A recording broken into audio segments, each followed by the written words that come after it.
আসসালামু আলাইকুম সবাইকে। আশা করছি সবাই অনেক ভালো আছেন। চলে আসলাম নতুন আরও একটি ভিডিও নিয়ে। আজকে আপনাদের দেখাবো কিভাবে কাঁচা আম থেকে আমের পাল্প তৈরি করা হয়, যে পাল্প দিয়ে তৈরি করা হয় চাটনি।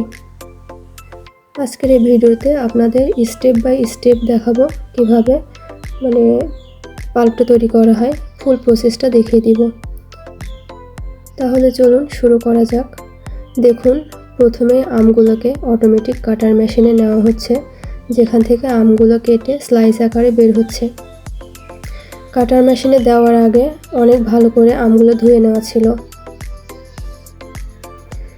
এই আমের স্লাইসগুলো কনভেয়ার বেল্টের মাধ্যমে আরেকটি সেকশনে চলে যাচ্ছে।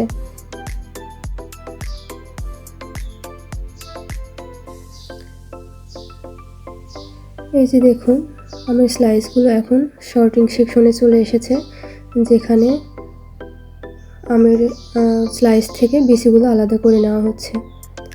এখন দেখুন, স্লাইসগুলোকে লবণ পানি দিয়ে খুব ভালো মতো ওয়াশ করে নেওয়া হচ্ছে, যেন আমের ভেতরে কষগুলো বের হয়ে যায়।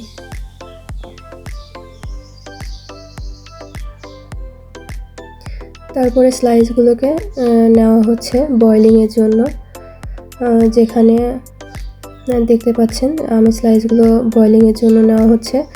এখানে 100 ডিগ্রি তাপমাত্রায় 10 মিনিট ধরে স্লাইসগুলোকে বয়েল করা হবে।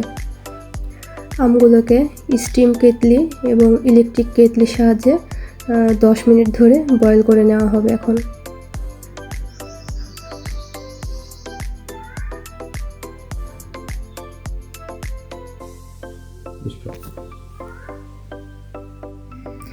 দেখুন, আমের উপরের কালারটার চেঞ্জ হয়ে গেলে আমরা বুঝতে পারবো যে এখন বয়েল হয়ে গেছে। তখন আমরা স্লাইসগুলোকে কন্টেনারে ঢেলে নিব। দেখুন, এখন স্লাইসগুলোকে প্লাস্টিক ক্যারেটে ঢেলে নেওয়া হচ্ছে। এই স্লাইসগুলোকে এখন আবার কনভেয়ার বেল্টের মাধ্যমে ক্রাশারের জন্য পাঠানো হবে। ক্রাশারে আমের স্লাইসগুলো ক্রাশিং হয়ে একদিক দিয়ে আমের খোসা বেরিয়ে যাবে এবং অন্য দিক দিয়ে আমের পাল্প বের হয়ে যাবে।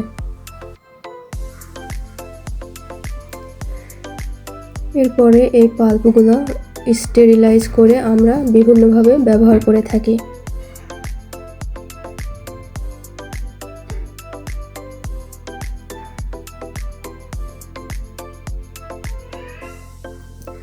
আপনারা যারা আমাদের চ্যানেলের নতুন, তারা অবশ্যই সাবস্ক্রাইব করবেন, আর যারা সাবস্ক্রাইব করে দিয়েছেন তাদেরকে অসংখ্য ধন্যবাদ। পরবর্তীতে আপনারা কেমন ভিডিও দেখতে চান অবশ্যই কমেন্টসের মাধ্যমে আমাদের জানাবেন, তাহলে আমরা চেষ্টা করব আপনাদের চাহিদা অনুযায়ী ভিডিও দেওয়ার। আজকে এ পর্যন্তই, পরবর্তীতে আসব নতুন কোনো ভিডিও নিয়ে। সে পর্যন্ত সবাই ভালো থাকবেন, সুস্থ থাকবেন, আমাদের পাশেই থাকবেন। আল্লাহ হাফেজ সবাইকে।